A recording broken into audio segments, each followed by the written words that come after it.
The fertile Ohio River Valley was claimed by both the French and the British.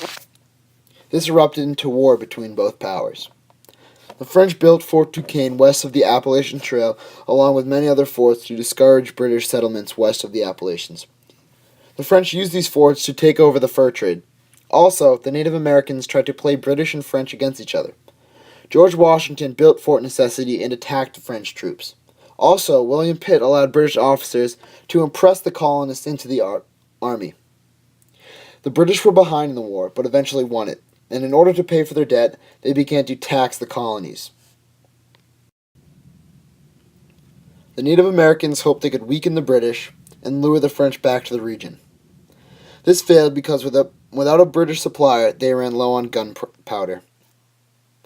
Native Americans then converted to guerrilla warfare. This conversion proved too expensive for the British, so they sought solutions to keep peace with the Native Americans.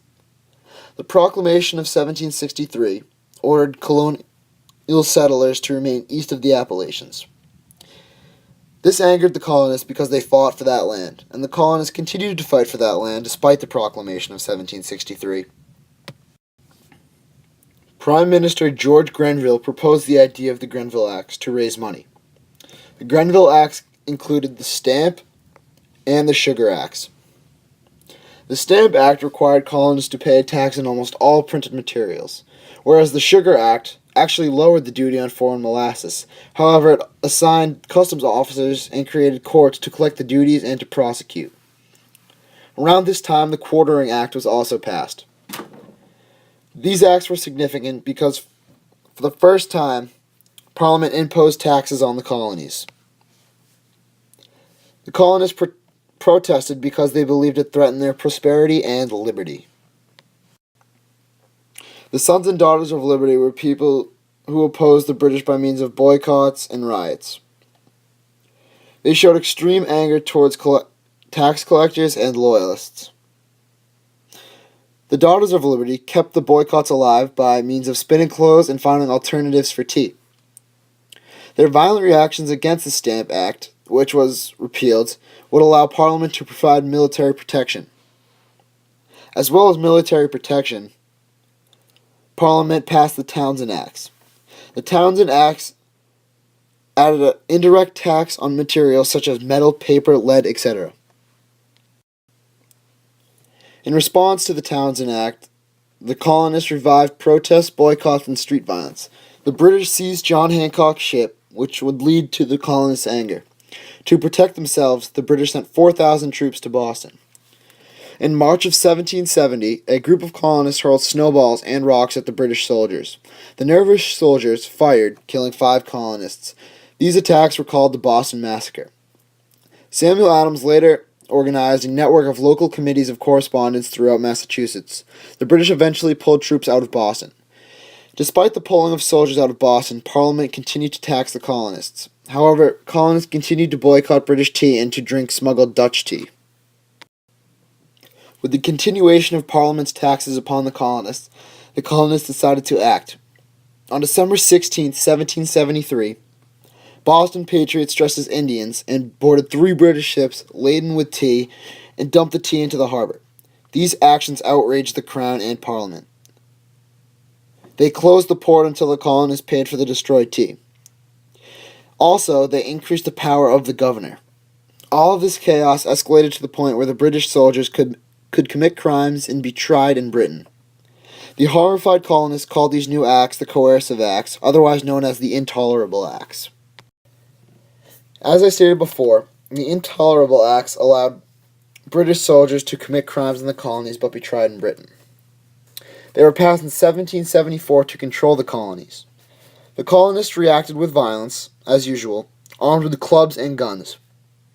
They also assaulted anyone who accepted an office under the governor or spoke in favor of Parliament. For example, they would tar and feather, a punishment both humiliating and painful. The Intolerable Acts eventually led to the formation of the First Continental Congress.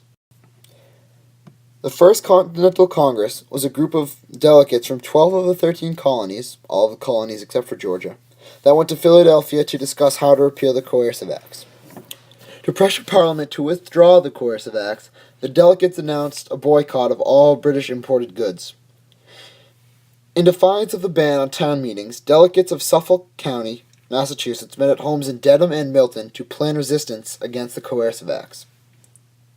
The colonists also created a militia which scared the government. On April 19, 1775, war erupted at Lexington. General Thomas Gage provoked the battles by sending troops to arrest John Hancock and John Adams in Lexington and to seize Patriot weapons stockpiled in Concord. The Patriot fighters were militia, farmers, and part-time soldiers. The British dispersed and killed 8 Patriots and marched on to Concord. On their way to Concord, they were then stunned by the quick-reacting Patriots, who killed 200 British soldiers.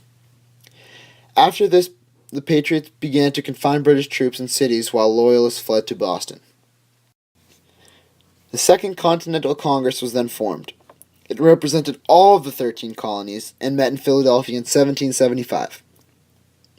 Congress gave the command of the Continental Army to be led by George Washington. Some radical colonists wanted to declare independence from Britain, but they were deemed not ready. In July of 1775, Congress sent an olive branch to King George III, but the king rejected and sent more troops to Boston. In January of 1776, Thomas Paine proposed ideas of independence from Britain and a plan for governing the colonies.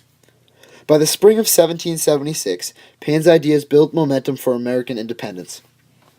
On July 2, 1776, Congress voted America was free, and on July 4, 1776, they approved the Declaration of Independence. The Declaration of Independence was drafted by Thomas Jefferson. The Declaration drew up Paine's ideas to denounce the king as a tyrant. It also embodied the idea that all men are equal. The Declaration's first signer was John Hancock, who was the president of the Second Continental Congress at the time.